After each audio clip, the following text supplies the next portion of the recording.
Magandang tanghali po. Magte-test po ako ng inihaw na liempo. And then in the next coming days, inihaw na chicken, at saka yung fish na inihaw. So tingnan po natin, beef po pwede ko rin pong isingit. I don't think na, alam nyo yun, magpapataas po ng blood sugar to kasi salt and pepper lang naman to. Tapos puro fats and protein po ito. Sinasamahan ko lang po ng egg. Of course, i-measure po natin to no, via the OTI CGM. Babalik po ako after 2 hours and we'll see kung may gagawin po pa daw.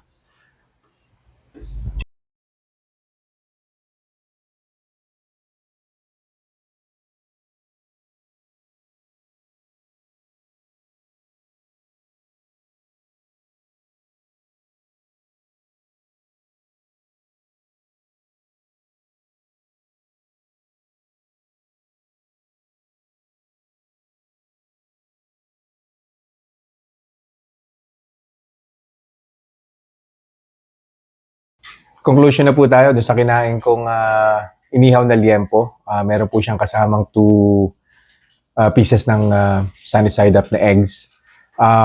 Nag-start po yung blood sugar ko, well, that was 2 hours ago, no? So, nag-start po yung blood sugar ko 99. After 1 hour, bumaba po siya, nag-95 na po siya. And then, on the second hour, 92 po yung final blood sugar reading. So, obviously, wala naman pong ingredient na po pwede pong mag-trigger ng blood sugar increase. No? So, sobrang flat lang po ng blood sugar level.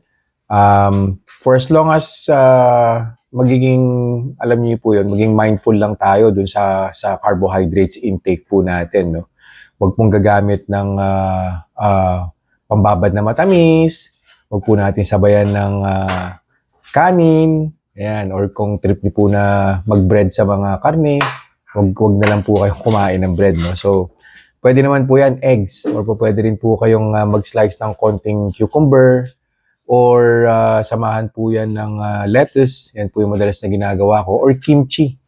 Yan. So, mas maganda po kung makakagawa po kayo ng kimchi sa bahay, no? At least, alam niyo po kung ano po yung mga ingredients na hinalo. So, yan po yung po pwedeng i-partner dyan.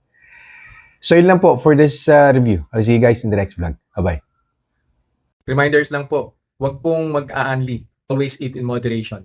Di po ako doktor, so whenever in doubt, konsulta po kayo sa doktor ninyo.